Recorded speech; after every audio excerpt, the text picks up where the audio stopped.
Agora é hora de nós conversarmos com os nossos dois convidados de hoje, o Dr. Leonardo, a Vânia que está aqui conosco, que é paciente oncológica, e os dois têm histórias, seja a história dos pacientes ou a história da paciente. Sejam bem-vindos, doutor. Obrigado, Rita. Boa tarde a todos e todas que estão nos assistindo hoje. Doutor Leonardo Silva é oncologista do Grupo Sonho. O Grupo Sonho tem várias especialidades médicas e oncológicas, porque, infelizmente, nós temos essa doença e ela pode acometer qualquer parte do corpo. Sim. Mas nós estamos em Outubro Rosa e fica um alerta para as mulheres, principalmente, porque os maridos também têm que aprender sobre suas mulheres, não é, doutor? Com certeza. Mas hoje a gente está fazendo esse alerta. O que nós podemos já dar como orientação a respeito desse Outubro Rosa, cuidados que nós devemos ter? E antes de o senhor começar, eu quero dar boas-vindas novamente à Vânia, que viveu tudo isso que a gente vai falar, não é, Vânia? Exato. Boa tarde, Rita. Boa tarde, seja bem-vinda. Obrigada. E viver o câncer, com certeza, não é fácil para ninguém. Algumas pessoas sofrem um pouco mais, porque às vezes a doença é mais agressiva, ou emocionalmente acabam sofrendo junto, e tudo isso torna a doença um pouco pior. Então, nós temos vários níveis e graus, né, desse câncer também. Doutor, quando nós falamos agora, no mês de outubro, sobre o câncer, principalmente o câncer de mama, que é esse alerta, a gente não fala só porque é uma campanha. Por que é importante nós falarmos sobre o câncer de mama todos os dias do ano, mas principalmente em outubro? Fico muito feliz que você fez esse comentário final. Realmente, a gente precisa falar sobre câncer, não só sobre câncer de mama, mas, né, como é o tema, né, do mês de outubro, durante o ano todo. Né? Assim, a gente precisa conscientizar as mulheres a procurar o exame de mamografia, fazer o exame de rastreamento. E a gente precisa fazer esse trabalho de conscientização durante todo o ano. O mês de outubro é um mês especial que foi selecionado, é um movimento mundial que começou lá na década de 80. E é importante também frisar que o objetivo não é só conscientizar as mulheres sobre a importância do diagnóstico precoce. Né? O câncer de mama é o câncer mais frequente entre as mulheres quando a gente exclui os cânceres de pele que não são melanoma. Então, é o primeiro câncer. É responsável por 1/3 dos casos de câncer de mulheres no Brasil, é o câncer de mama. A gente sabe que ao longo da vida, 1 em cada 8 mulheres vai ser diagnosticada com câncer de mama. Então, é muito importante que a gente consiga trazer essa informação para as mulheres. Por quê? Porque o rastreamento e o objetivo do rastreamento é a gente identificar o câncer de mama antes que a mulher sinta o nódulo, porque a gente sabe que quanto menor o tumor, maiores as chances de cura. Então, se a gente diagnostica, um exemplo, um câncer de mama pela mamografia, que é um exame de rastreamento, e esse tumor é pequenininho, menor do que, vamos dizer, 1 centímetro, 1,5 centímetro, as chances de cura elas chegam a 96%, 97%. Então, por isso que é importante a gente conscientizar sobre o rastreamento. Mas quando eu falo rastreamento, ele ajuda os médicos nesse diagnóstico precoce. Sim. Porque a palavra diagnóstico precoce é muito mais frequente nesta linguagem. O diagnóstico precoce ajuda. Então, eu estou até trazendo para a linguagem mais comum. Sim. Mas o rastreamento faz parte. O diagnóstico precoce ele só é possível por conta do rastreamento. Exato, exatamente. Porque quando o tumor está muito inicial, a mulher não vai sentir nenhum sintoma. Nem no apalpamento. Nada. E não vai dar dor, não vai causar nenhum sintoma instalar, a doença é silenciosa. Ela só vai trazer sintomas a partir do momento que ela já está maior e que a mulher vai sentir. Né? Então, por isso que o diagnóstico precoce, isso vale não só para o câncer de mama, mas, por exemplo, o câncer de colo uterino, que a gente faz o rastreamento com o exame de Papa Nicolau, o câncer de intestino, a gente faz com a colonoscopia. Então, o diagnóstico precoce ele é fundamental. E por isso, dada a frequência do câncer de mama e a disponibilidade de um exame que nos permite esse diagnóstico mais cedo, por isso que é importante esse movimento que a gente faz no Outubro Rosa. E aproveitando seu dado estatístico de que pelo menos uma a cada 8 mulheres vai desenvolver o câncer, eu quero conversar com a Vânia. Vânia, infelizmente você foi uma destas 8, né? Sim. Destas 8 você foi essa única que adquiriu o câncer. E o seu câncer também foi de mama? Foi de mama também. Quando aconteceu? Eu tinha 37 anos. Ainda na época nem se fazia, né, a mamografia, né? Só que depois eu tive uma recidiva com 40 anos. Então eu tive 2 vezes. Então você teve com 37, 3 anos depois, mas essa recidiva é o mesmo tipo de câncer? Sim, o mesmo tipo. Foi do mesmo tipo. Como foi para você? Primeiro, a fala do médico comunicando, o comunicado do médico. Como você recebeu isso e como foi o seu tratamento nesta primeira fase ainda? Então, a primeira vez que eu tive foi, assim, muito difícil. Porque, assim, a primeira coisa que eu pensava, eu falei, eu vou ficar sem cabelo.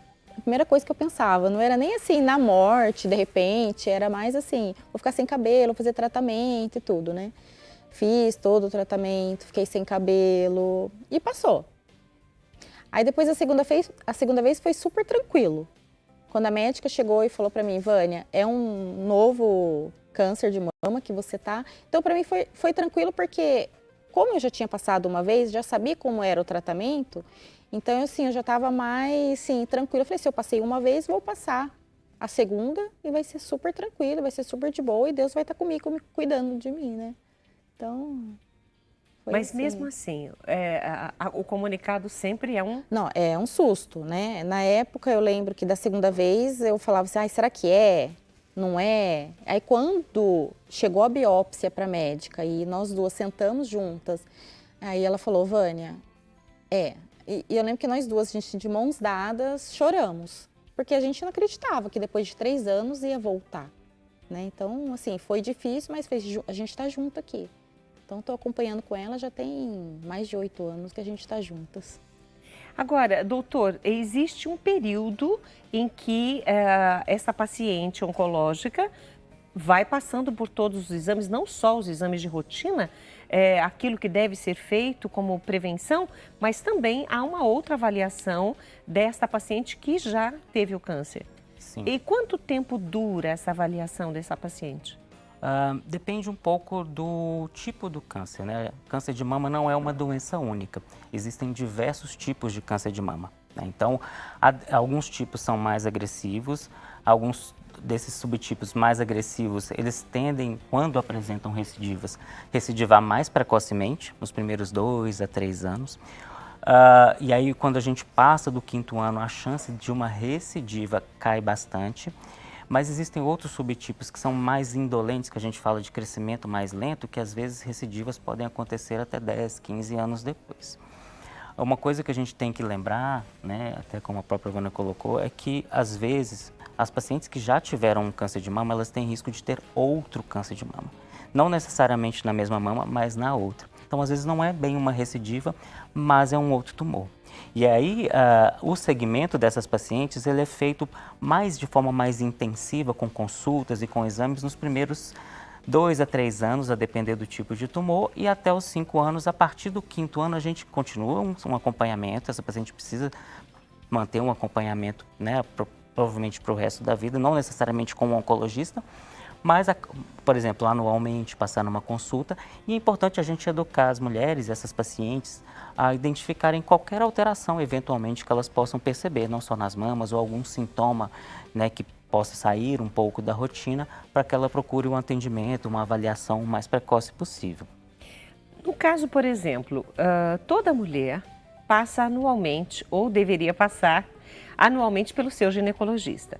Então, o câncer de colo de útero já é no Papa Nicolau, já é identificado, tem lá os graus 1, 2, 3, 4, então já dá para, no resultado, para o médico se orientar. Opa, tá adiantado, não vamos cuidar. No caso do câncer de mama, se não sente, a pessoa não sente nada, não é possível apalpar e tocar, né, sentir o grânulo do câncer, quais são os exames que são feitos e que podem ajudar esse médico num diagnóstico mais preciso e precoce? O principal exame é a mamografia.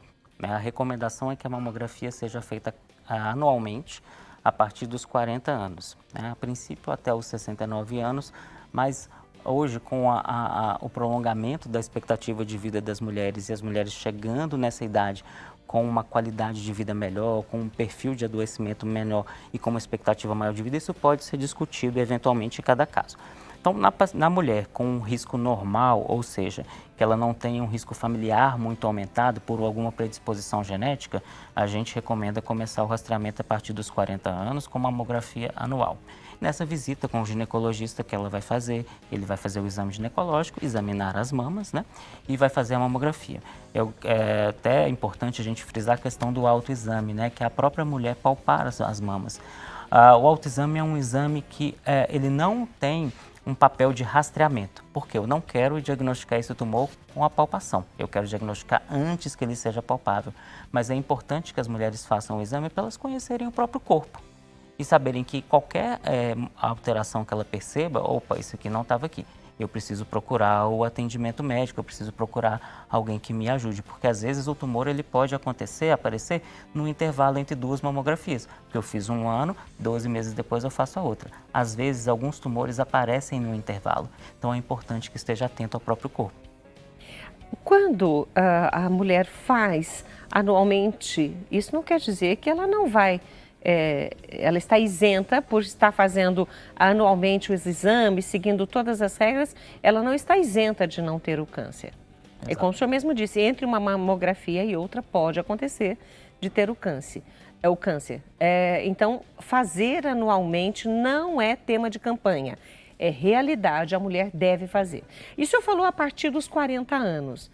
No caso, as famílias que já têm histórico de câncer de mama, é necessário começar um pouco antes? Sim, é necessário, a depender do tipo de alteração genética, né, e do risco, porque existem calculadoras que a gente faz uma estimativa, por exemplo, de quantos por cento é a chance dessa mulher ter um câncer de mama no futuro, a gente começa o rastreamento mais cedo, a partir dos 25 ou a partir dos 30, 35 anos.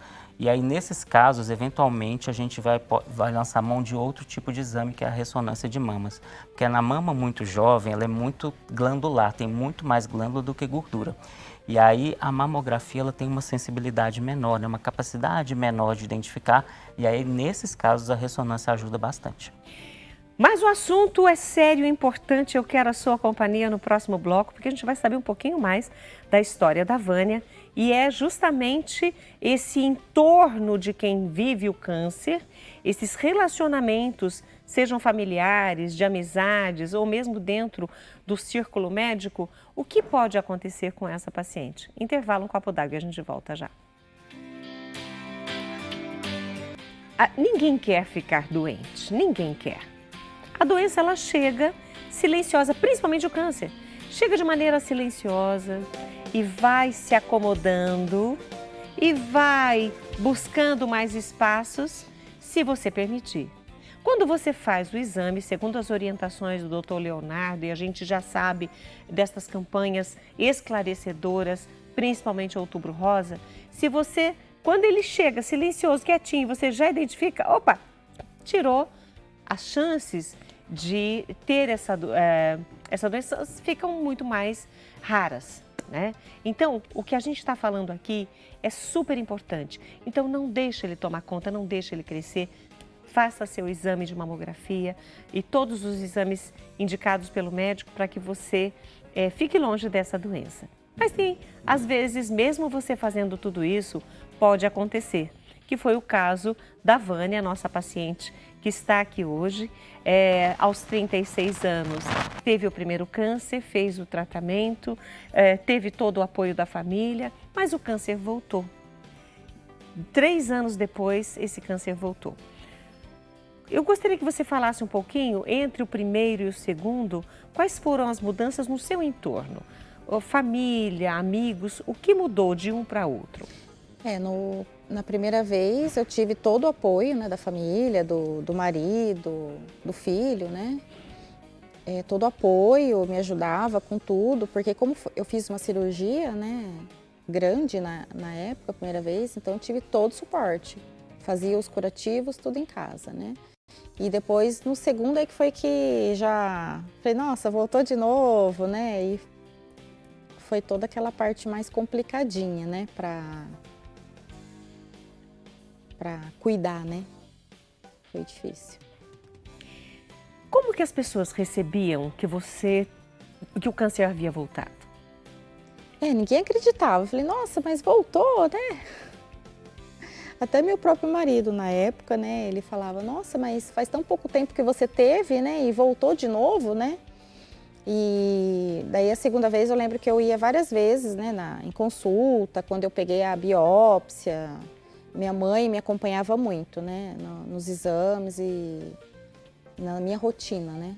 Eu falo que eu troquei o marido da primeira vez, é minha mãe que me acompanhava na segunda vez, né? Hoje Mas eu tive todo o suporte dele também. E nós sabemos de muitos casos que quando o câncer chega, o casal, principalmente o homem, não consegue suportar, primeiro, o sofrimento da esposa e segundo, o seu próprio sofrimento.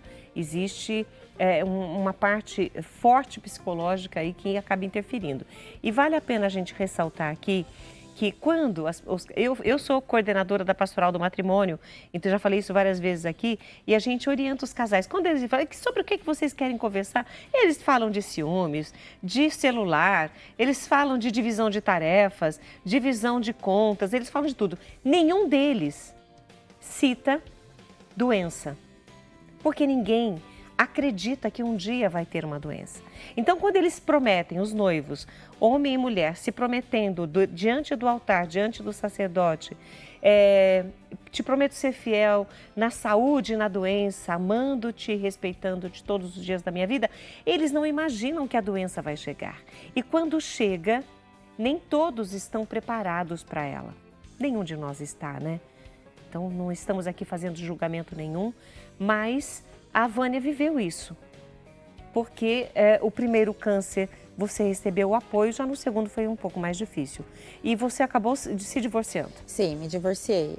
A gente estava na pandemia, né? Então foi mais complicado ainda por estar na pandemia e estar passando pelo segundo câncer no meio de uma pandemia. Na época eu comecei a trabalhar 100% home office em casa e como ele trabalhava um dia sim, um dia não, né? Então o convívio, né, mais sim, diário e a segunda vez eu tive muitos efeitos colaterais, né, e acho que ele não conseguiu também compreender também, né, porque às vezes acha que, isso é meio frescurinha da mulher, né, mas a gente sabe que passa por tudo isso mesmo, né, tem muitos efeitos, né, das medicações, né. E o que aconteceu com você, Vânia, pode acontecer e com certeza acontece com muitas outras mulheres. O apoio psicológico foi fundamental. Foi muito fundamental. Eu acho que a gente tem que procurar ajuda, sim, médica, de um psicólogo, de um psiquiatra, tentar procurar alguma coisa que a gente gosta de fazer, muita oração, que é nesse momento que Deus está lá com a gente para ajudar também, né? A suportar por tudo, passar, né? E suportar por tudo isso. Eu espero hoje, Vânia, que o seu exemplo, tanto da primeira vez como da segunda, mais esse entorno de relacionamentos que acaba mudando, as pessoas mudam, nós mudamos, o mundo muda. Então, que as pessoas entendam que dá para ser forte com apoio, né? Você falou que a sua mãe está do seu lado, a sua mãe também viveu 2 cânceres. Sim. Então, vocês, que esse apoio, a gente possa entender que dentro da família nós temos também que ser esse braço e ajudar bastante. Parabéns pela sua luta, sua vitória e que você continue saudável. Obrigada. Viu? É isso que eu desejo de coração. Muito obrigada por estar conosco. Eu que agradeço, Rita. E agora eu vou passar a bola para o doutor, porque nós temos uma pergunta aqui, a Carla Fogliene, doutor. Ela perguntou assim, doutor, adolescentes precisam começar a fazer exames preventivos a partir de que idade? Obrigada e excelente final de semana. Bom, na adolescência a gente não tem uma recomendação formal, né? Embora a gente esteja observando no Brasil e no mundo um aumento muito importante dos casos de câncer de mama em mulheres jovens, né? Isso é uma realidade. A adolescência ainda é um período de muita raridade da doença. Então, no período de adolescência, e a gente considera a adolescência ali entre os 10 e os 24 anos, né, mais ou menos, a gente não existe uma recomendação de exames de rastreamento. Naqueles casos, como eu comentei previamente, em que existe um risco genético muito elevado por causa de predisposição familiar ao câncer, a gente começa um acompanhamento um pouco mais cedo, por volta dos 25 a 30 anos, e aí de acordo com a conversa com o próprio ginecologista e o cálculo de risco de acordo com aquelas calculadoras, porque isso é muito individual, né? Então é importante a gente também frisar que esse tipo de conduta de início mais precoce é um cuidado que precisa ser individualizado. Para cada mulher, ele vai ser um cuidado recomendado. Então aí você fala assim, Rita Maria, uma vez por ano eu tenho que marcar, às vezes o ginecologista demora, aí tem que marcar os exames. Aproveite as campanhas, pelo menos em outubro, onde tem os caminhões da mamografia. Aproveite, porque aí é rapidinho, você vai, você já faz. Então, não tem desculpa, não é, doutor? Porque se acha que no postinho demora, então aproveite o mês de outubro e já programe-se para todo mês de outubro fazer aí todos os seus exames e prevenir, que é o mais importante. É o mais importante, com certeza. Doutor, muito obrigada por sua presença, por sua participação e por nos emprestar o seu conhecimento. Conversamos aqui com o doutor Leonardo Silva, oncologista, e agradeço também ao doutor André e todos os médicos do Grupo Sonho. Muito obrigado, foi um prazer com vocês. E eu agradeço a Vânia Cristina Cardoso, paciente, que compartilhou a história dela e que seja aí uma inspiração, um exemplo para a gente se manter firme, contar com aqueles que estão do nosso lado e, se não estiver, deixa seguir, continue você firme e não desista. Não desista. Intervalo, um copo d'água e a gente volta já.